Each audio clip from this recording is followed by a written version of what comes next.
신약성경 디모데후서 2장 20절에서 21절 신약 345페이지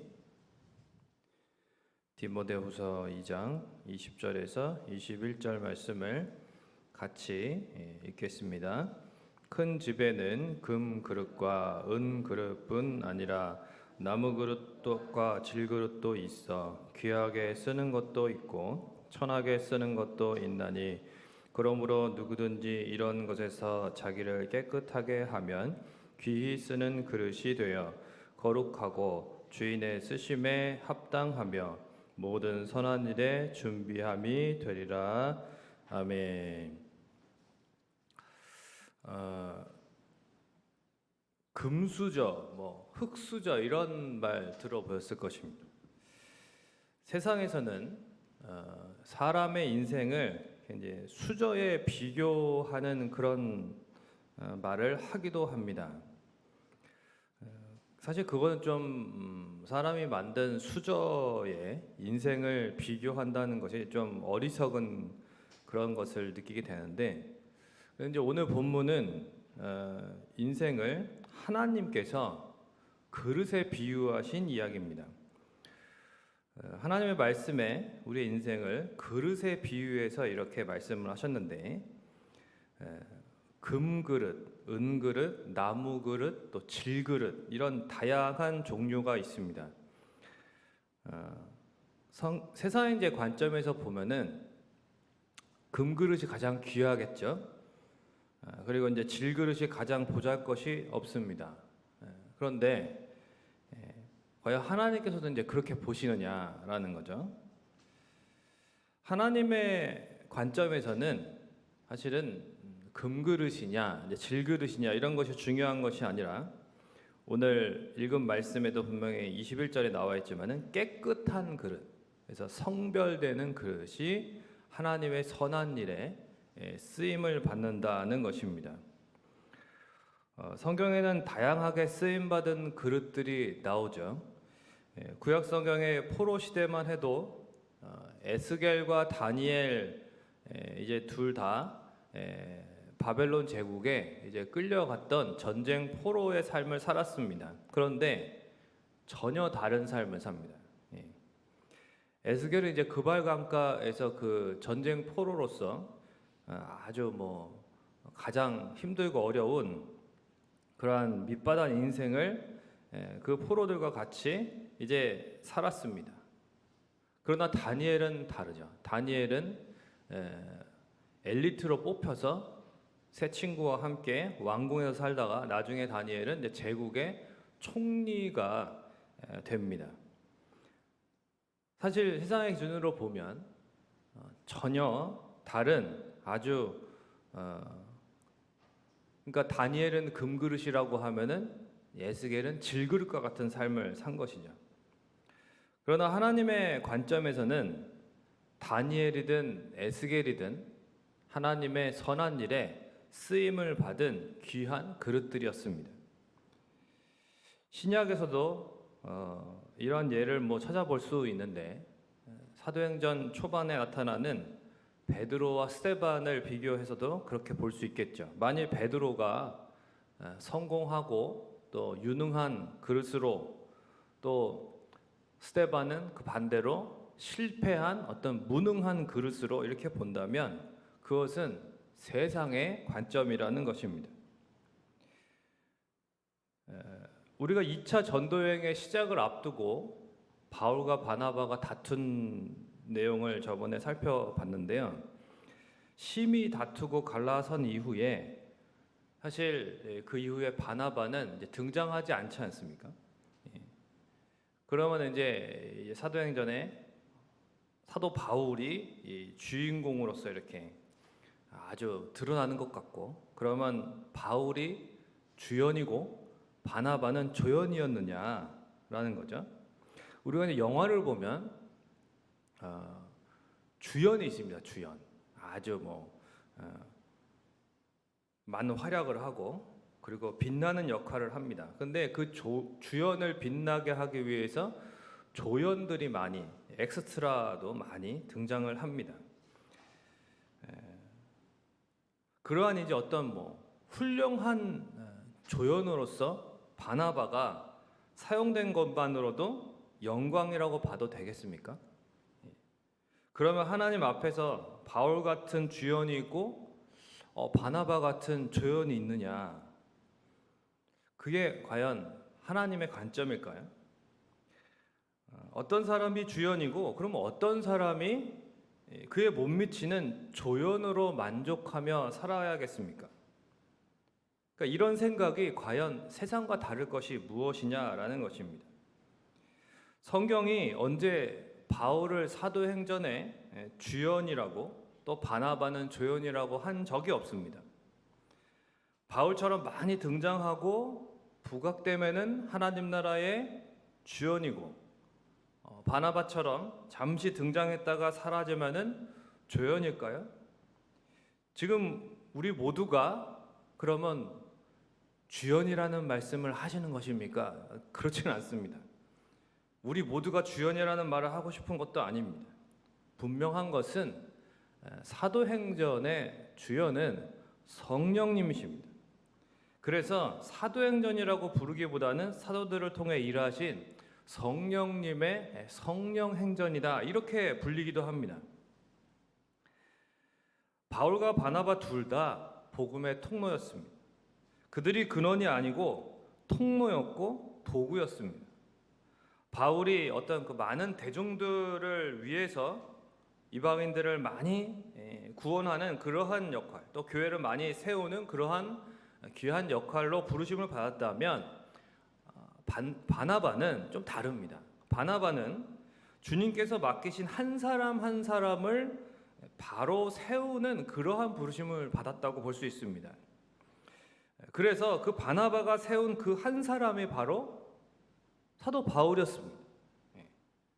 회심한 바울을 예루살렘에 이제 다른 사도들에게 이렇게 소개하고 연결해주는 역할을 누가 했냐면 바나바가 했습니다. 바나바가. 또 그 뒤에 별다른 어떤 기록 없이 이렇게 이제 고향 다소에서 칩거 생활을 오랜 기간 동안 사도 바울이 하게 될 때에 안디옥 교회에 이렇게 담임 목회자로서 그렇게 활동을 하면서 바나바가 130km나 떨어져 있는 그곳으로 찾아가서 사도 바울을 불러줍니다. 우리 안디옥 교회로 와서 나랑 같이 사역을 하자. 불러주는 게 은혜죠.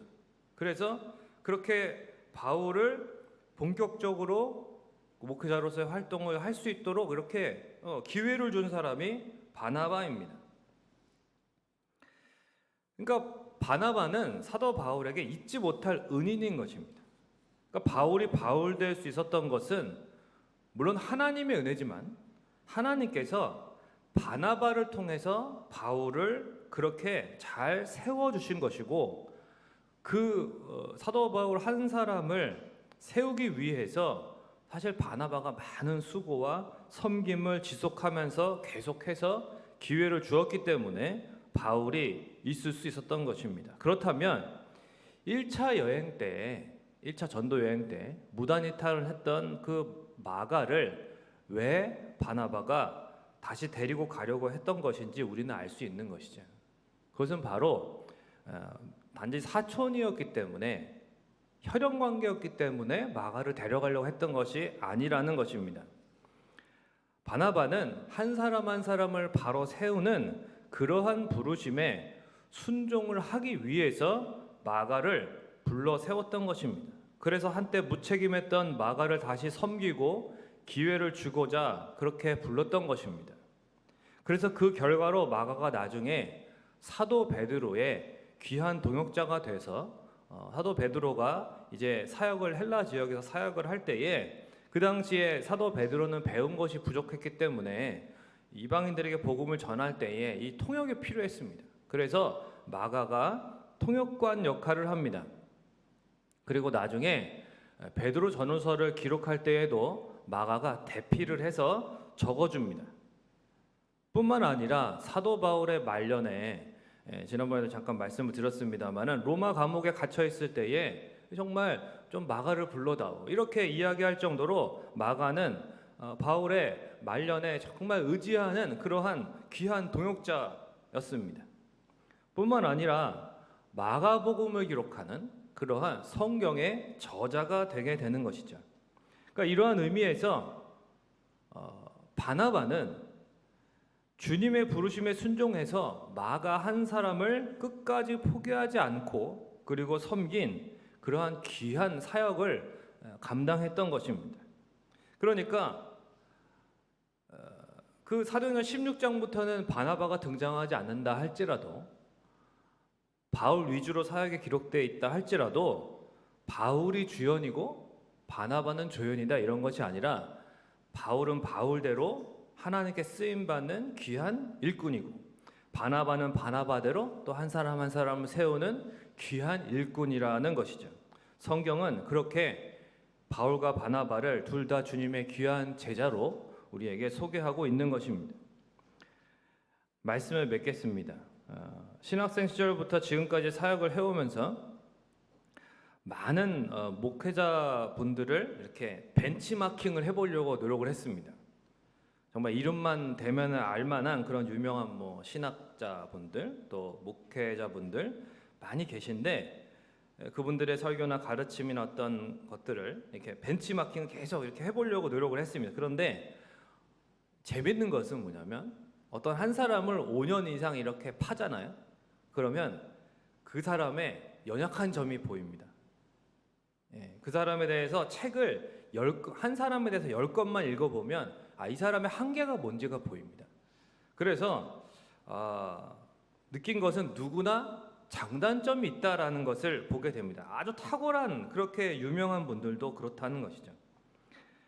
하나님께서 목회자들에게는 나름대로의 은사와 재능을 주신 것입니다. 모두가 다 천편일률적이지 않게 하나님이 하신 것을 보게 되었습니다. 우리 교회 사무실에 또 우리 사역자들을 봐도 정말 그래요. 다 잘하는 게 다릅니다. 다 똑같지가 않습니다. 어떤 사람은 이게 좀 뛰어나면 어떤 사람은 이게 뛰어납니다. 서로 뛰어난 것이 또 부족한 것이 다 다릅니다. 그러다 보니까 서로 보완이 되는 관계가 되는 것이죠. 그래서 서로 이렇게 존중하면서 합력하여서 주님께 순종하는 그 기쁨이 있는 것입니다. 교회 공동체가 그렇습니다. 우리 모두가 주님께서 부르신 소중한 그러한 존재들입니다. 하나님께서 지난 39년 동안 우리 성민교회를 이제 세우시고 또한 이끌어 오셨을 때에 우리 성령님께서 주연이시고 우리 성령님께서 하신 것입니다. 그런데 누굴 통해서 하셨느냐? 바로 저와 여러분을 통해서, 특별히 우리 성민의 모든 권속들을 통해서 하나님이 행하신 일이라는 것입니다. 하나님이 보시기에는 우리 한 사람 한 사람이 다 소중한 인생입니다. 바울처럼 좀 두각을 나타내는 그러한 성도가 있지만 바나바처럼 그러지 못하고 소리 소문 없이 그렇게 한 사람 한 사람을 또 어떤 작은 한 구석을 그렇게 섬기는 그러한 일을 하는 분들도 있습니다. 그러나 하나님은 바울도 기억하시고 바나바도 기억하시고 하나님은 두각을 나타내는 사람도 그렇지 않은 사람도 다 기억하신다는 것입니다.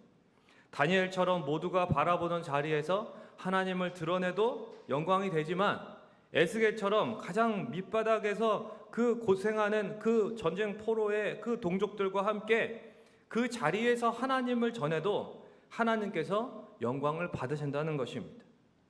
하나님의 부르심에는 이 세상의 물질의 많고 적음이 중요한 것이 아닙니다. 또한 많이 배웠느냐, 직분이 높으냐 낮으냐가 중요한 것이 아닙니다. 심지어 사역의 열매가 얼마나 많으냐 아니면 적으냐 이것이 중요한 것이 아닙니다. 하나님께 쓰임받는 그릇은 금그릇이든 질그릇이든 물온하고 자기를 깨끗이 하여 성별하여 드리는 그릇인 줄로 믿습니다. 하나님은 지금 이 모습 이대로 우리가 하나님 앞에 오직 정결하게 사용되기를 원하십니다. 하나님의 선하신 일에 그리하여 자기를 깨끗하게 함으로 정결하게 쓰임받는 귀한 인생들이 되시기를 주님의 이름으로 축원을 드립니다. 특별히 하나님의 말씀을 통해서 우리를 깨끗하게 하시고 성령 안에서 우리를 정결하게 하십니다. 우리의 현재의 모습, 그 수준, 형편 중요한 것이 아닙니다. 하나님께서 사용하시고자 하시는 그릇은 깨끗하고 정결한 그릇, 하나님의 말씀에 순종하는 그릇입니다. 지난 39년 동안 성령님을 인도하심을 따라서 하나님의 말씀에 순종하며 함께 수고하신 성문의 원석들도 다 수고 많으셨고, 여러분에게도 하나님의 크신 은혜가 있습니다. 또한 하나님께서 또한 고마워하시고 기뻐하십니다. 앞으로 하나님의 은혜 가운데에 우리 성민교회가 더 오랜 기간 동안 주님 오시는 그날까지 귀한 사명을 잘 감당하실 때에 깨끗한 그릇으로 사용되는 저와 모든 성민의 권속들이 되시기를 주님의 이름으로 축원을 드립니다. 찬송가 426장, 통일찬송가 215장, 1절과 2절만 부르고 기도하겠습니다. 찬송가 426장.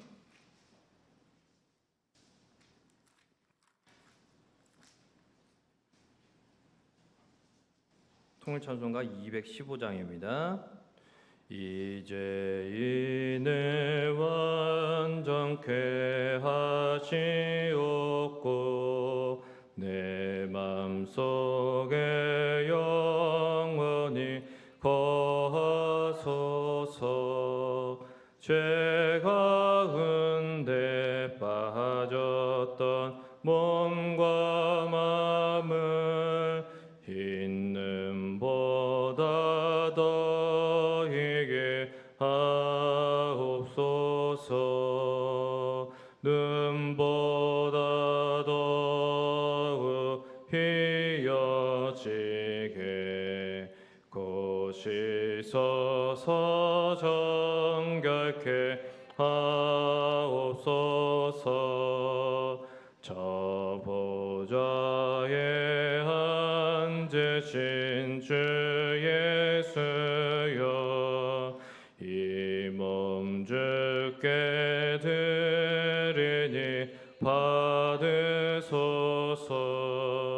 내 마음과 지식도 드리오니 있는보다 더이게 하옵소서. 눈보다 더욱 희어지게 고시서서 정결케 하옵소서. 아멘. 이 시간 우리 함께 기도하실 때에 하나님의 부르심에는 이 세상의 물질의 많고 적음이나 또 많이 배웠느냐 못 배웠느냐, 또 내가 내 직위가 높으냐 낮으냐, 또 사역에 어떤 열매가 많으냐 적으냐, 어떤 결과에 달려있는 것도 아니고, 정말 하나님께서 쓰시는 그릇은 금그릇이든 질그릇이든이 중요한 것이 아니라 깨끗한 그릇, 하나님 앞에 성별하여서 자신을 드리는, 하나님의 말씀에 순종하여 그저 드리는 귀한 그릇입니다. 우리 이 시간에 하나님의 은혜 가운데에 더욱 정결하게 되기를 원하고, 또한 하나님이 귀하게 쓰시는 그러한 깨끗한 그릇으로 앞으로도 계속 하나님 앞에 귀하게 사용되기를 원한다고 그렇게 또한 기도하시고, 또한 39주년 오늘 이제 감사 예배로 드릴 때에 하나님, 정말 하나님께서 다 행하신 이름을 온전히 고백하면서 하나님께 영광을 올려드리는 귀한 우리 설립 기념 주일이 되게 해주시고, 또 말씀 전하시는 목사님에게도 영육간의 강건함으로 그런 말씀을 통해서 또 하나님의 은혜를 다시 한번 깊이 깨닫게 도와달라고, 또한 모든 성문의 원석들을 위해서 또 기도해 주시고, 개인적인 기도점을 가지고 기도하시다가 돌아가시겠습니다. 기도하겠습니다. 고마우신 아버지 하나님, 은혜와 사랑을 감사합니다. 하나님 아버지, 참으로 다양한 그릇이 있지만은 그러나 하나님이 쓰시는 그릇은 깨끗한 그릇이요, 또한 자기를 구별하여 하나님 앞에 성별하여 드리는 정결한 그릇입니다. 하나님, 우리가 참으로 오직 하나님이 행하시는 일을 귀하게 쓰임받는 하나님 그릇이 될 때에 하나님 아버지, 우리가 하나님의 크신 은혜 가운데 정결하게 되기를 원합니다. 특별히 그리스도 예수의 보혈로 날마다 깨끗하게 되기를 원하고 주의 말씀으로 인하여 깨끗하게 되기를 원합니다.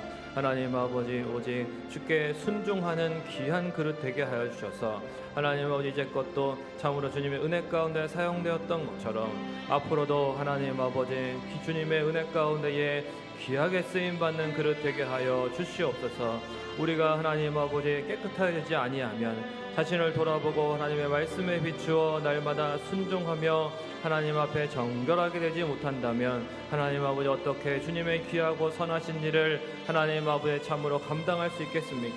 주님 귀한 사명 잘 감당할 수 있도록 하나님 앞에 정결한 마음 허락하여 주시고 하나님 아버지, 우리를 주의 말씀에 비추어 날마다 깨끗하게 씻김받는 은혜가 있기를 원합니다.